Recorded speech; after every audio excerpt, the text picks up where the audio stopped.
હવે આ બોટાદ જિલ્લાનો સમાચાર પત્ર સાંભળશો, જેના લેખક છે પ્રકાશ ભીમાણી.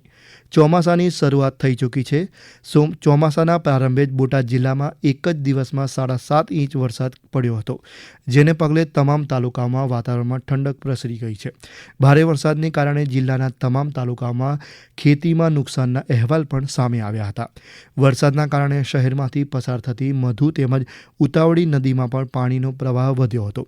સમગ્ર જિલ્લામાં ભારે વરસાદને કારણે નદી નાળા પણ છલકાઈ ગયા છે. સાંગાવદર ગામ પાસે કારમાં સવાર 9 લોકો મુસાફરી દરમિયાન પાણીના વહેણમાં તણાયા હતા, જેમાં એક વ્યક્તિ સહિત અન્ય એક વ્યક્તિ કારમાં કૂદી પડતા રેસ્ક્યુ બાદ તેમનો આબાદ બચાવ થયો હતો.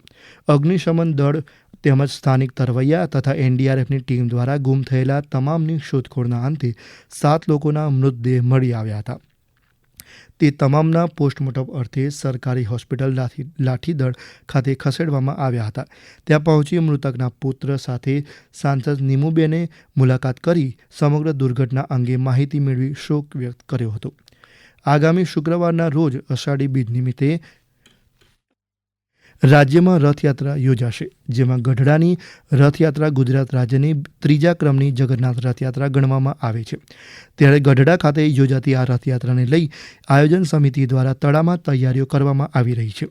ગઢડા ઉપરાંત બોટાદ ખાતે આયોજિત જગન્નાથ રથયાત્રા માટે જિલ્લા પોલીસ દ્વારા સદભાવના અને શાંતિ સમિતિની બેઠક યોજાઈ હતી. અમદાવાદથી લંડન જતું એર ઇન્ડિયાનું વિમાન દુર્ઘટનાગ્રસ્ત થતાં અનેક લોકોના મોત થયા હતા, જેમાં બોટાદ જિલ્લાના ગઢડા તાલુકામાં અડતાળા ગામના દેવરાજભાઈ અવૈયાના 27 વર્ષના દીકરા હાર્દિક અવૈયા અને તેમની સાથે 3 મહિના પહેલા સગાઈ થયેલ વિભૂતિબેન અને હાર્દિક બંનેના અવસાનથી ગામમાં શોકનો માહોલ છવાઈ ગયો હતો. ડીએનએ નમૂના મેચ થયા બાદ હાર્દિકની અંતિમ વિધિ અડતાળા ગામ ખાતે કરવામાં આવી.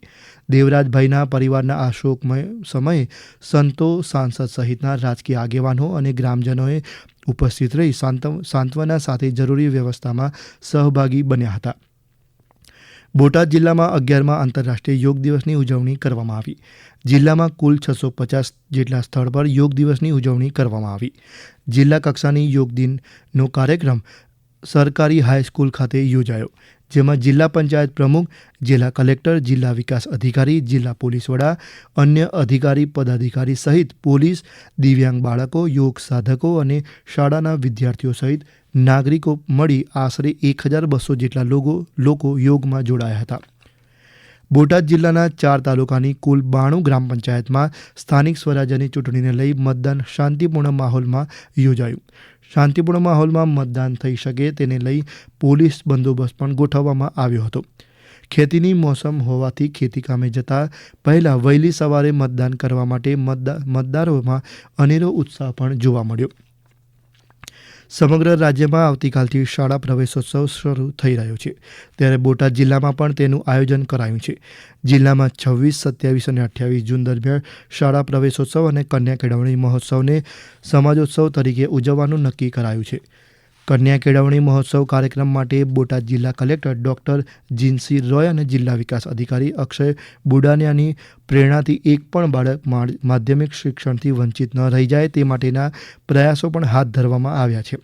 બોટાદ, ગઢડા, રાણપુર, બરવાડા એમ 4 તાલુકાની 179 પ્રાથમિક અને 74 માધ્યમિક શાળાઓના કુલ 24 રૂટ બનાવવામાં આવ્યા છે. બાળવાટિકામાં 5540, ધોરણ 1માં 6452 અને ધોરણ 9માં 4381 બાળકોનો પ્રવેશ કરાવવામાં આવશે. પ્રધાનમંત્રી નરેન્દ્ર મોદીએ ગુજરાત પ્રવાસ દરમિયાન દાહોદ ખાતેથી વર્ચ્યુઅલી રીતે 351 કરોડ રૂપિયાના ખર્ચે બોટાદ સાબરમતી વિદ્યુત ટ્રેનનું લોકાર્પણ કર્યું હતું. હમણાં જ આપ બોટાદ જિલ્લાનો સમાચાર પત્ર સાંભળી રહ્યા હતા, જેના લેખક હતા પ્રકાશ ભીમાણી. પ્રસારણ આકાશવાણીના અમદાવાદ, વડોદરા કેન્દ્ર પરથી કરવામાં આવ્યું.